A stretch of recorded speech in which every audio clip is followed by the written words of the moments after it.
तैयार हो जाइए क्योंकि अगला महीना यानी मई आपके लिए ढेरों खुशखबरियां और छुट्टियां लेकर आ रहा है। और अगर आप काम से थक चुके हैं तो ये महीना आपको भरपूर आराम का मौका देगा। मई के कैलेंडर पर नजर डालें तो आपको मजमूई तौर पर 11 छुट्टियां मिलने वाली हैं, जिसका मतलब है कि आप महीने का 1/3 हिस्सा फुर्सत में गुजारेंगे।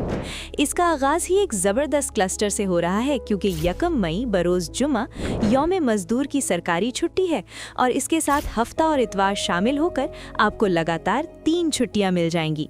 इसके अलावा महीने के दीगर इतवार यानी 10, 17, 24 और 31 मई को भी आप अपनी हफ्तावार तहसीलात का लुत्फ उठाएंगे।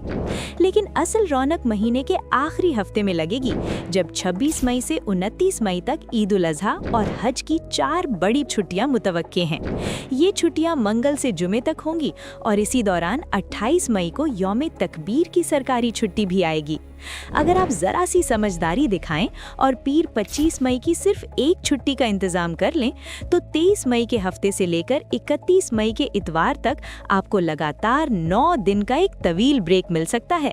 इस तरह 5 इतवार, 1 मई की छुट्टी, ईद की 4 छुट्टियां और यौम तकबीर को मिलाकर पूरे 11 दिन बनते हैं। तो अब देर किस बात की है, अपना कैलेंडर उठाइए और मई की इन ढेरों छुट्टियों के लिए अपनी प्लानिंग अभी से शुरू कर दें, क्योंकि ऐसा मौका बार बार नहीं आता।